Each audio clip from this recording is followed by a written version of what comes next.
की आर्मी दावा कर रही है कि इन्होंने 1000 से ज्यादा रूसी फौजियों को हलाक किया है और इसके साथ 30 टैंक, 7 लड़ाका तैयारे और 7 हेलीकॉप्टर्स भी मार गिराए हैं।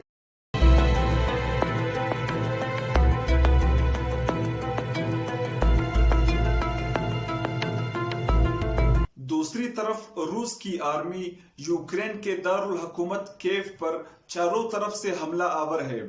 दोस्तों, रूस की आर्मी का सबसे पहला टारगेट कीव को कंट्रोल करना है।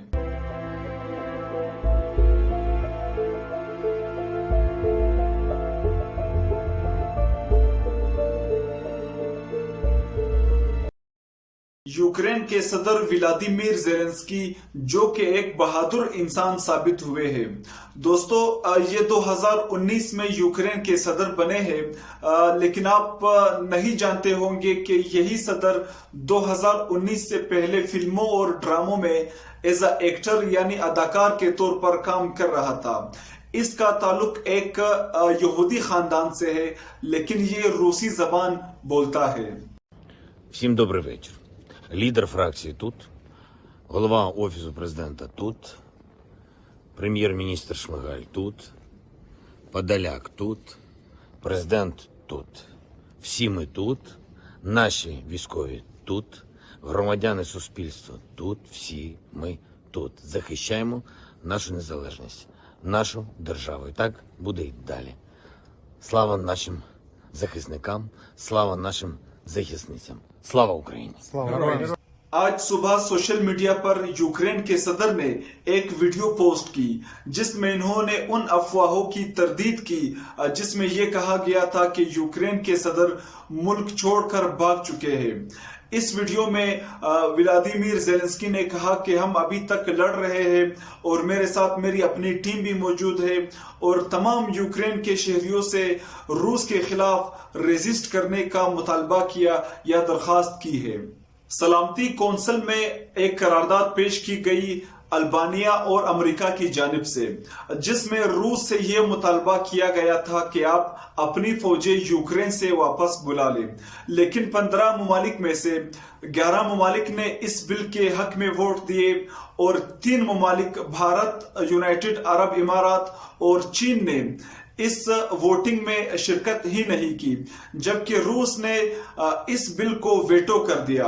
आप जानते हैं कि कोई भी मुल्क अगर 5 वेटो ममालिक में से अगर कोई भी मुल्क किसी बिल को वेटो करता है तो फिर उस बिल की कोई अहमियत नहीं रहती।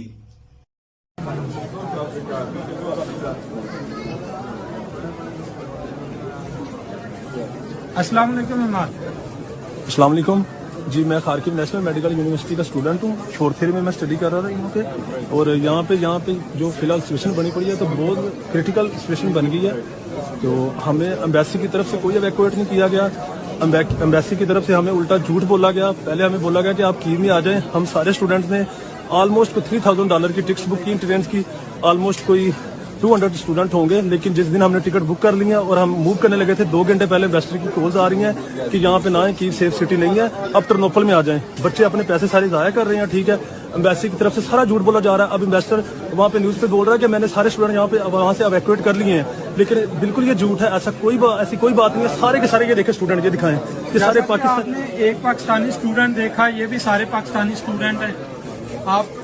मैं एक बार एक सबसे आपकी बात करवाऊंगा।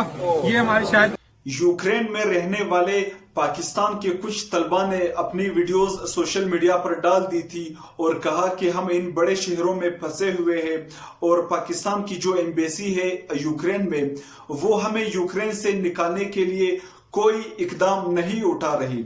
जिसके बाद हुकूमत हरकत में आई और अभी तक खबरों के मुताबिक 3000 में से 2400 से 2500 तक तलबा को पोलैंड मुंतकिल किया जा चुका है, जबकि कोई 600 के करीब तलबा अभी भी यूक्रेन में फंसे हुए हैं।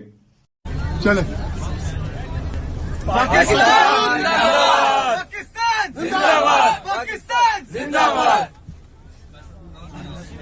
अब नेटो ने ऐलान किया है कि हम यूक्रेन को दिफाई हथियार फराहम करने जा रहे हैं ताकि वो रूस के हमलों को रोक सके।